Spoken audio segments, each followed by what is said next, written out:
babalik po siya, ilalagay po niya sa balota ang kanyang balota sa ballot box by herself or himself, not by any other, sa kanya lang po.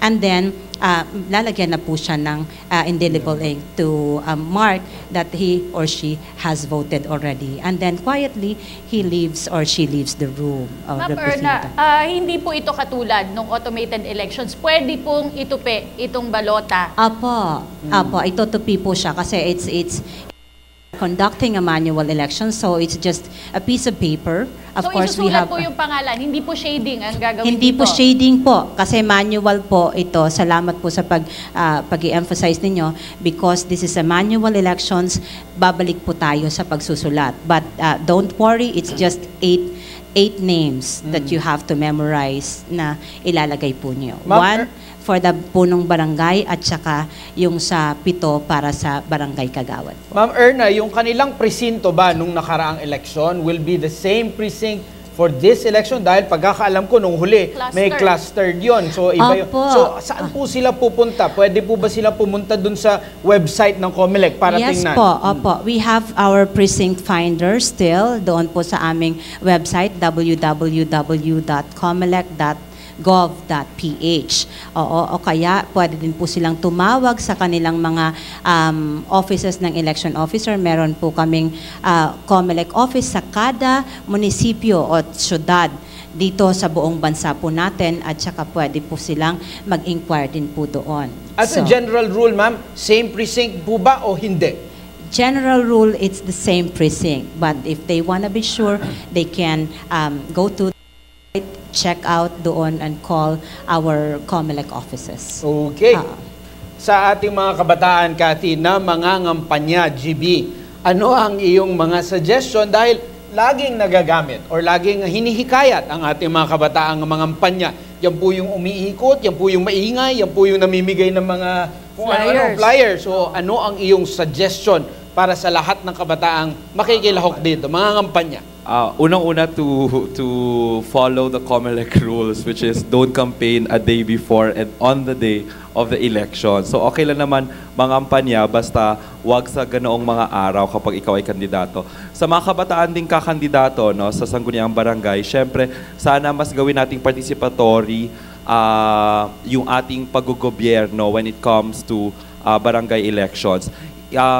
Maiba tayo, ito yung chance na to be different, no, from the local traditional political system, kasi usually mas idealistic yung mga kabataan. So instead of just going door to door at nangangamay, ipaunawa natin sa ating mga constituents kung ano yung ating plataforma, ano yung ating magagawa sa kanila, etc. etc. At pangalawa ay nang magbumili ng boto, wag bumili ng boto, wag mangbenta ng boto. At pangatlo ay pangatawanan kapag manalo ang iyong mga ibinigay na promises during the campaign period. Okay. Nabanggit ni GB, dapat maiba, dapat mas maging participatory. Jules, paano maiiba ng kabataan ang muka ng politika sa barangay?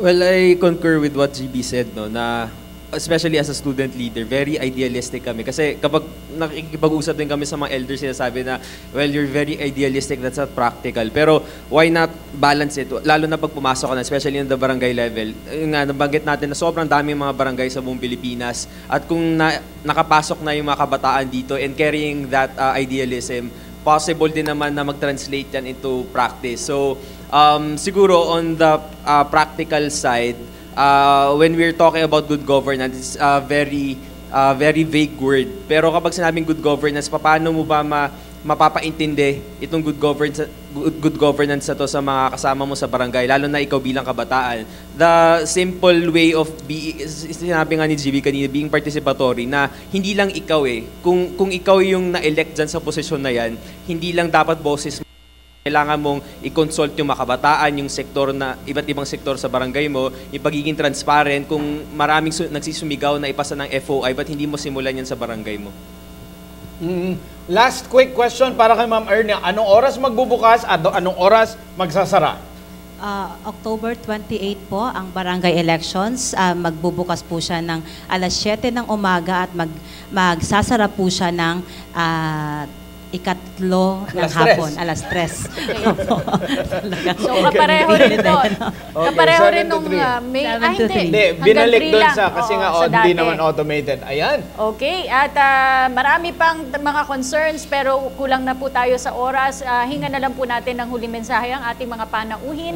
Unahin natin kay GB Gores ng NAPSI Youth. Sige, para sa mga kabataan, baguhin natin ang direksyon ng eleksyon na ito. Gawin nating mas platform-based. Huwag tayong magpasilaw sa pera at sa showbiz ng mga kandidato. Pangalawa ay yung mga kabataan dahil sa teknolohiya na meron tayo ay maging election watchdog, no? Mga citizen watchdog para sa ating mga kandidato. Kung meron kayong mga nakikitang sa election, vote buying, etc., I think COMELEC is very much open to receiving this through Twitter or through Facebook, or pwede nyo rin idulog sa COMELEC offices. So yun yung dalawa, is that baguhin ang direksyon ng eleksyon, gawing platform-based, at pangalawa is manmanan ang pag-conduct ng elections. At mula naman sa Student Council ng Universidad ng Pilipinas, Jules Giang. Bagamat na-postpone ang SK election, sana ay manindigan pa rin ng mga kabataan na for reform tayo kasi very distinct ang character ng SK sa buong mundo. If I'm not wrong, no, isa tong institution sa buong mundo na pagbibigyan opportunity mga kabataan na pag-participate sa governance sa Pilipinas. So, one of the reforms na gusto ko sanang makita natin na ibalik yung konsepto ng volunteerism na kung possible, since mga kabataan pa lang naman, and it actually works in student council, so wala namang bayad. So why not subukan natin na sa SK na walang bayad para mas makita natin yung tunay na hangarin nila sa paglilingkod. At bilang panghuli, para sa lahat ng mga botante, gaya na sinasabi namin sa aming advokasya sa UP, yung tatak botante, na dapat tayong lahat ay maging matalino, matalas at malaya. Maging matalino tayo sa pagpili, maging matalas tayo sa panunuri, at gamitin natin ang social media. Natin yung discussion na hindi porket very local lang to, hindi to national o local elections, pwede pa rin natin tong ipag-usapan sa Facebook or Twitter na ganito yung barangay election sa lugar ninyo. At bilang panghuli, maging malaya kayo sa pagboto, hindi porket nabutan kayo na letter at naka-address sa pangalan ninyo, again, kikiligin na kayo agad. Hindi dapat ganun. Dapat mas maging malalim yung panunuri ninyo. At sa tingin ko, yun ang dapat na maging tatak ng mga botante ngayong darating October 28. Salamat po. Mula naman po sa Philippine National Police Public Information Office, Senior Inspector Jonathan Del Rosario. Thank you very much, ma'am. No, on the part of the PNP po, una po is hinihikayat po natin ang ating mga kababayan na exercise po natin ito pong karapatan nating ito. Bumoto po tayo sa October 28. And then ang PNP po ay nakabantay po, sinisiguro po natin ang security, ang safety ng ating mga botante, ng ating mga mamayan. At yun nga po, muli ito, pinapaalalahanan po natin ang ating mga kababayan na sumunod po tayo sa mga batas. Ito po yung PNP, kasama nyo po, itong COMELEC. Sila po, pinapatupad natin yung lahat ng batas ng COMELEC na binibigay natin sa ating mga kababayan. So, narito po ang PNP para kayo bantayan. Bumoto po kayo sa election day. At of course, candidates po, pinapaalalahanan po natin na sana po maging peaceful. Sabi nga natin is secure and fair elections. Maraming salamat po. At mula naman po sa National Barangay Operations Office, Assistant Director Leo Trovela. Sa darating na October 28, lalo po tayong maging mapanuri. Ito yung isa sa pinakamahalagang karapatan natin, yung the right to vote, no? Wag po nating walang bahala ang local elections. Napakahalaga po nitong barangay elections na mangyayari sa October 28. And then hangad po natin ang isang malinis at parehas, no? At parehas na eleksyon. At ang unang-una siyempre makilahok. Makilahok tayo sa darating na election at kasi yung uri ng leader na manunungkulan sa ating gobyerno ay reflection ng kung paano tayo pumili. Ngayon, minsan lang tayo mabigyan ng pagkakataon sa loob ng 3 taon. Gamitin na natin ito sa maayos na paraan. Okay, at mula naman po sa Commission on Elections, Ms. Erna Malinaw. Muli po, Election Day, October 28. 2013. Monday po yan para sa barangay elections. Lubos po ang paghahanda ng Commission on Elections para po sa 54 million registered voters na inaabangan. Sana po wag ninyong sayangin ng inyong mga boto. Go out and vote and be very discerning in your vote. Mapanuri po tayo at makilahok po tayo ng tama kung ano po we are the government that we vote for, ika nga. So maraming salamat po sa inyong lahat.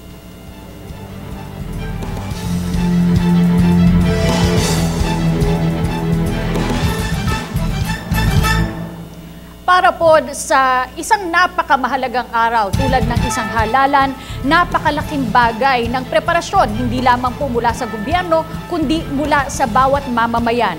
Atin pong tandaan na ang pagtagumpay ng araw na ito ay nakasalalay sa pakikiisa ng bawat Pilipino. Ako po, si Cathy San Gabriel. Sa muli naman pong pagpasok ng election season sa ating mga barangay, naway wag po nating kalimutang wag po natin kalimutan ang laki ng papel na gagampanan ng sino mang mananalo ng ating mga boto.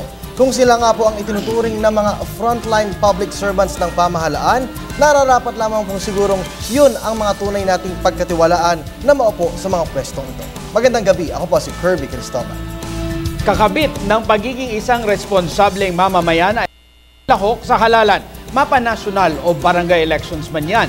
Huwag po natin kalimutan na ang pakikiisa sa paghahalal ng mga bagong leader ay isang tungkuling ginagampanan natin hindi lamang sa ating sarili, kundi maging sa susunod pang henerasyon. Ako po si Attorney Mark Castrodes, naway nakatulong po ang inyong 1.5 oras na pagsama sa aming talakayin ang mahalagang isyong ito.